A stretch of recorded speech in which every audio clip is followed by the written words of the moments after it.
Hello everyone, I hope you all are good. इस video में हम डिस्कस करेंगे chapter principles of inheritance and variation, इसके NCERT text book question answer. तो आइए देखते हैं question number first. Mention the advantages of selecting pea plant for experiment by Mendel. तो मेंडल को पी प्लांट चूज करने के क्या एडवांटेजेस मिले अपने एक्सपेरिमेंट में? Answer is pea plant were having 7 contrasting traits like tall and dwarf, yellow and green seeds.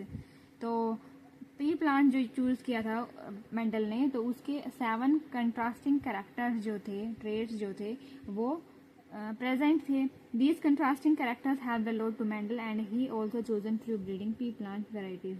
तो उस पी प्लांट के अंदर जो है, या तो वो प्लांट टोल था उसके पास या ड्वार्फ था, यानी ये मीन्स है कि कोई भी इंटरमीडिएट कैरेक्टर का जो है वो प्लांट उसके पास अवेलेबल नहीं था। सिर्फ 2 ही कैरेक्टर वाले जो हैं पी प्लांट अवेलेबल थे। तो और साथ ही साथ मेंडल ने क्या है, उनकी true breeding pea plant varieties तैयार की थी। मीन्स उनकी सेल्फिंग जो है काफ़ी टाइम तक करवाने के बाद जो है एक ट्रू ब्रीडिंग लाइन जो है वो तैयार होती है। मीन्स उसके अंदर कोई और अदर कैरेक्टर मिक्स नहीं होगा, अगली जनरेशन में वो सामने नहीं आएगा।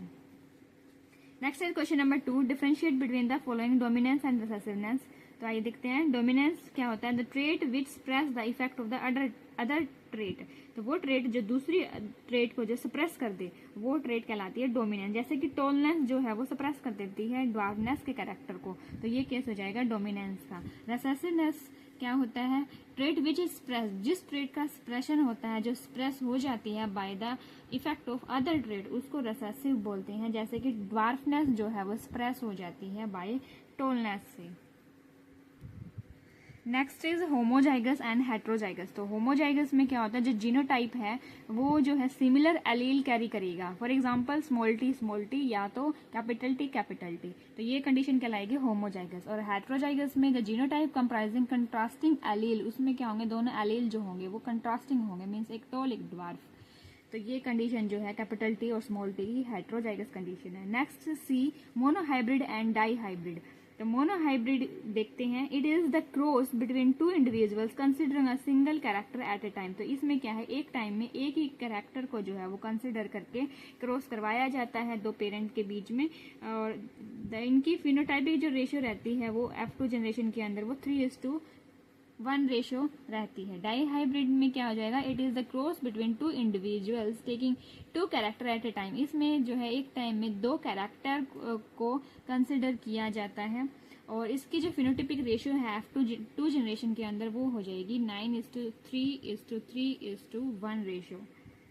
Next is question number 3। A diploid organism is heterozygous for 4 loci, how many types of gametes can be produce. तो लोकाई देखते हैं एक बार क्या होता है। Loci are the place on chromosome where genes lie. तो क्रोमोजोम, किसी भी क्रोमोजोम के ऊपर वो प्लेस जहाँ पे वो जीन लाई कर रहा है, उस प्लेस को बोला जाता है लोकाई।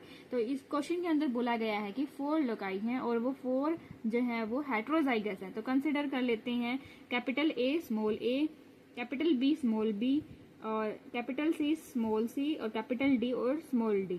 तो ये जो है इन्होंने बोला है कि 4 लोकाई के ऊपर जो है वो हेट्रोजाइगस कंडीशन है। तो कितने टाइप के गैमीट प्रोड्यूस होंगे, इसके लिए हम फॉर्मूला यूज कर सकते हैं 2⁻n। यहाँ n हो जाएगा जो ये हेट्रोजाइगस जो लोकाई है, नंबर ऑफ लोकाई, तो ये हो जाएगा 4। तो इसको सोल्व करके हमारे पास आ जाएगा 16। तो 16 टाइप्स के जो है वो गैमीट्स प्रोड्यूस करेगा। Next is question number 4। Explain law of dominance using a monohybrid cross. Answer is according to Mendel's law of dominance, monohybrid cross, the dominant allele suppress the presence of recessive allele।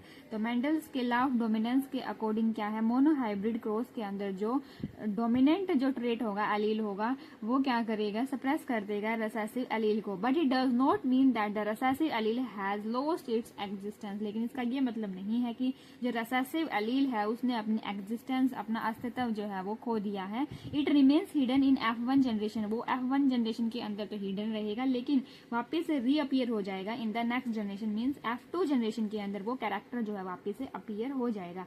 For example जैसे कि हम capital T और small T वाले जो parent है उनका अगर cross करवाया जाए तो हमें F1 जनरेशन के अंदर जो ऑफस्प्रिंग मिलेंगे वो सारे कैपिटल टी और स्मॉल टी यानी हाइब्रिड वाले मिलेंगे। अगर उन हाइब्रिड कैपिटल टी और स्मॉल टी उनकी सेल्फ क्रॉस करवा दिया जाए तो हमें जो रिसेसिव वाला जो ट्रेट था वापिस से रीअपीयर हो जाएगा F2 जनरेशन के अंदर, इसलिए जो हमें रेशियो मिलेगी वो मिलेगी 9:3:3:1 ratio. Next is question number 5. Define and design a test cross. When plant with unknown genotype is crossed with recessive parent to find out genotype of plant with unknown genotype are called test cross.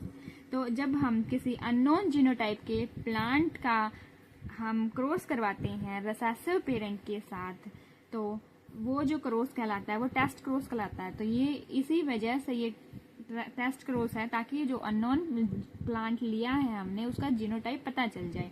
तो उसके लिए क्या करते हैं, recessive वाले parent के साथ उसका क्रॉस करवा दिया जाता है। तो रिसेसिव के साथ क्रॉस करवाने के बाद हमें जो है 50% जो है जो डोमिनेंट ट्रेट वाले जो ऑफस्प्रिंग है वो मिलेंगे, और 50% जो है हमें रिसेसिव ट्रेट वाले जो ऑफस्प्रिंग मिलेंगे। जैसा कि हमने एग्जांपल में जो है एक तो लिया है हाइब्रिड जो कैपिटल टी और स्मॉल टी वाला केस और पेरेंट है, और एक है रिसेसिव ट्रेट वाला। तो अगर इनके गैमेट्स, इसमें गैमेट्स प्रोड्यूस हो जाएंगे कैपिटल टी और स्मॉल टी वाला, इसमें सारे गैमेट जो है वो बनेंगे स्मॉल टी और स्मॉल टी वाले। तो उसके बाद जो है हमें टॉल और ड्वार्फ जो है वो दोनों तरह के जो ऑफस्प्रिंग मिलेंगे। अगर 50-50% के जो है हमें दोनों ही केसेस मिलते हैं, ऑफस्प्रिंग मिलते हैं, तो मीन्स जो है जो हमने अननोन जीनोटाइप लिया था वो लिया था हाइब्रिड टाइप का, यानी हेट्रोजाइगस टाइप का वो अननोन प्लांट था।